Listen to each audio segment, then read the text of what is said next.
Yo, what's up mga kapiso? So for today's video mga kapiso is mag-explore na naman tayo ng bagong super Wi-Fi 5 soft.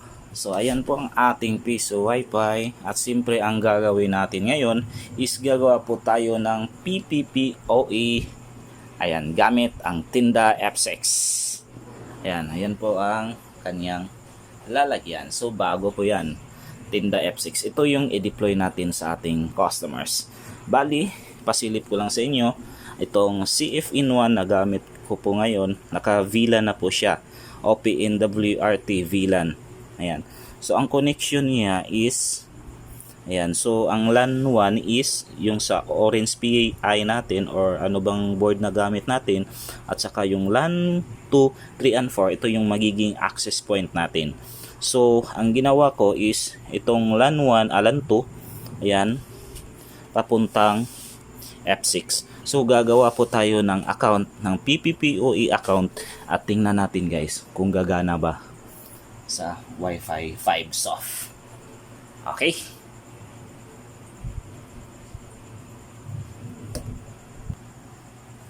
Sa napansin nyo guys, so disconnected pa po tayo. So, wala po tayong internet ngayon.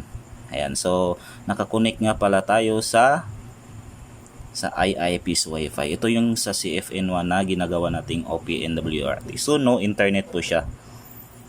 So ang first na gagawin natin guys is mag-open po tayo ng new tab at i-type yung pasukin muna natin, no, 10.0.0.1/admin. Pasukin muna natin ang admin kasi gagawa po tayo ng PPPoE account. Alright? So ngayon, puntahan na natin yung PPPoE which is, ayan, ito. Click lang natin yan. Then, account. So bago tayo kikreate ng account nga pala, so ipasilip ko yung dashboard. Pakita ko sa inyo, active users, so wala po tayong active users. Connected PPPoE is 0. So wala pong active na PPPoE kasi bagong build po natin ito at susubukan natin kung tama ba yung bandwidth na ilalagay depende sa gagamitin natin ngayon. So ayan, balik tayo sa PPPoE. Ayan, click lang. Then account. So after nating maklik yan, so itong create, nasa baba. Press lang create. And then yung username na gusto natin. Halimbawa, siguro mas madali, no, kung yung pangalan ng ating client. Halimbawa, example lang. Ito, client 1 o ganito na lang, client 5 kasi 4-5 Mbps yung ating ilalagay. Yung password is 1, 2, 3, 4. Depende sa inyo guys kung ano yung password na ilalagay nyo. Tapos since 5 yung nilagay natin dito, so 5 din yung bandwidth nya, so pwede pong mabago ang bandwidth. Dito naman sa time and date, yan, so i-change nyo lang guys yung time. Ayan. Depende sa inyo guys kung ano yung time. Yung date naman, yung expiration kung kailan ang gusto nyo ma-expire. Sa pagpalagay na lang natin 14. Then create. Ayan, successfully yung isang account na ginawa natin. Then close. Ayan. So, may isang client na po tayo or may isang PPPoE account na po tayong nagawa ngayon.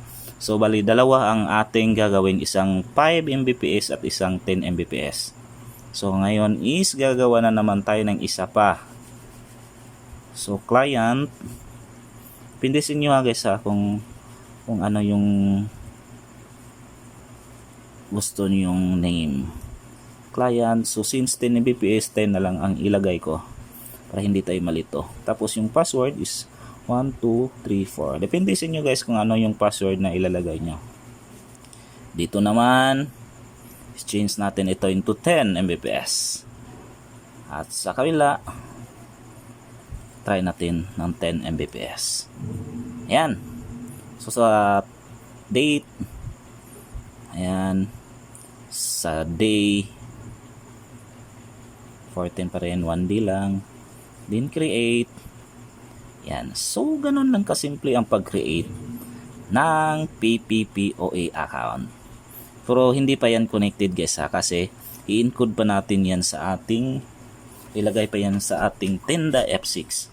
So ngayon balik tayo sa dashboard, tingnan natin ang yung PPPoE account.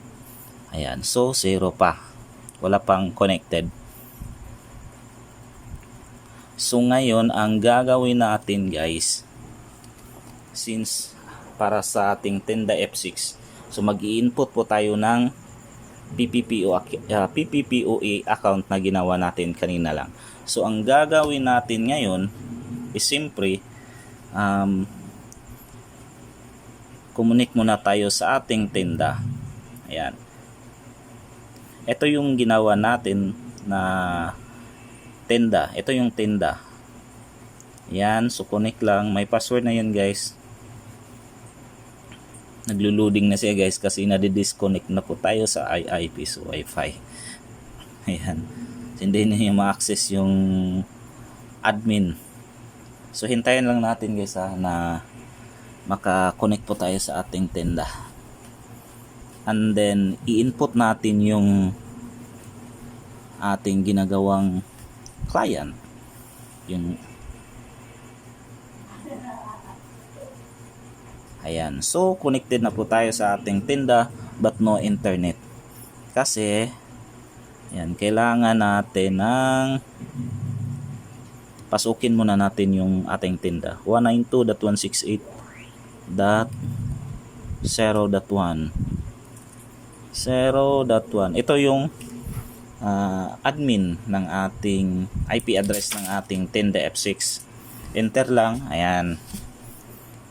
So, kailangan nating i-X yan.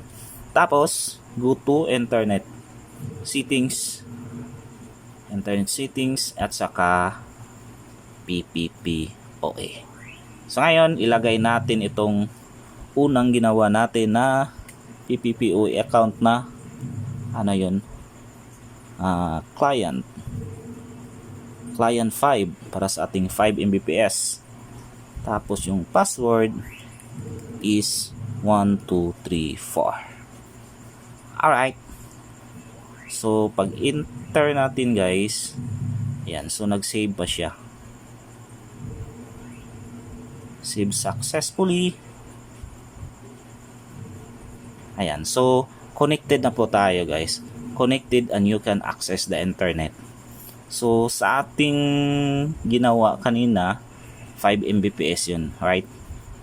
Yan, so connected na po tayo sa ating Tenda F6 na naka PPPoE. So ngayon mag-try tayo ng internet. Ayan, fast.com. Kung makuha ba natin yung 5 Mbps. Yun. Usually hindi talaga yan umabot ng 5, nasa 4 point something lang yan. So ayan, so it means successfully po yung ating ginagawang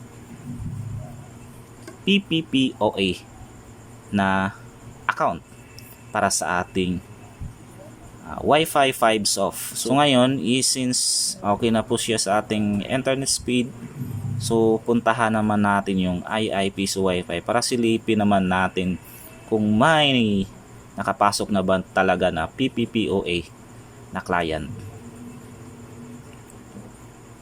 Ayan. Ito yung kaniyang client side. Pero ang kailangan natin guys is yung admin talaga guys. 10.0.0.1/admin. Ayan. So ito na yung dashboard ng ating Wi-Fi 5 soft. Then tingnan natin guys kung mayroon bang PPPoE account na nakalagay. So ayan. Ayan na po.